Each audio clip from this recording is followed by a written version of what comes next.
पुणे जिल्ह्यातील भोर तालुक्यातून एक हृदयद्रावक आणि संतापजनक घटना समोर आली आहे। नसरापूर गावात अवघ्या 4 वर्षाच्या चिमुकलीवर लैंगिक अत्याचार करून तिची हत्या झाल्याचा संशय व्यक्त केला जातोय। या घटनेमुळे संपूर्ण परिसरात संतापाची लाट उसळली आहे। या प्रकरणातील आरोपी भीमराव कांबळे याला पोलिसांनी ताब्यात घेतलं असून त्याच्या विरोधात गुन्हा दाखल करण्याची प्रक्रिया सध्या सुरू आहे। दरम्यान संतप्त गावकऱ्यांनी पोलीस ठाण्याबाहेर मोठी गर्दी करत रास्ता रोको आंदोलनही सुरू केलंय। घटनेच्या निषेधार्थ नसरापूर गाव पूर्णपणे बंद ठेवण्यात आलं असून नागरिकांमध्ये प्रचंड आक्रोश पाहायला मिळतोय। परिस्थिती इतकी तणावपूर्ण झाली आहे की गावकरी कोणाशीही बोलण्यास नकार देत असून चित्रीकरण करणाऱ्यांवरही संताप व्यक्त करत आहे।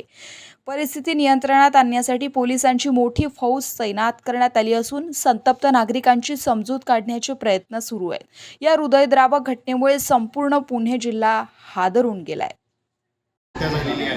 मर्डर खून केलेला आहे। जो कोणी केलेला आहे तो संशयित पण पोलिसांच्या ताब्यात आहे। बरोबर आहे। आता महाराष्ट्राचं गृह खातं आणि पोलीस खातं त्याच्यामध्ये अत्यंत कठोरात कठोर शिक्षा, जे काही फाशीची शिक्षा होईल त्याला तिथंपर्यंत नेण्यासाठी आम्ही सक्षम आहे। हिच्यामध्ये काही फॉरेन्सिक एव्हिडन्स असतात, ते कलेक्ट करावे लागतात। आता त्यामुळं आपल्याला तिला हॉस्पिटलाइज करावं लागणार आहे। काही एव्हिडन्स आपल्याला गोळा करावे लागणार आहे। आपली क्रिमिनल प्रोसिजर पद्धती जी आहे ती न्यायालयामध्ये आपल्याला हे सगळे कोर्ट केस घेऊन जावे लागते।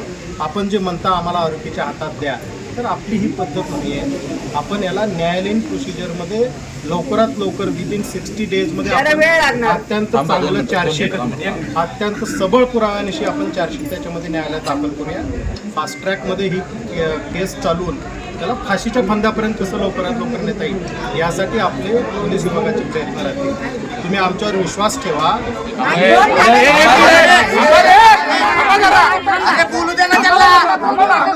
जर याच्यामध्ये विलंब केला तर जे काही एव्हिडन्स सापडणार आहेत, जे काही पुरावे कलेक्शन करायचे आपल्याला या आपल्या ह्याच्यामुळं त्याच्यामध्ये तपासामध्ये अडथळा येण्याची शक्यता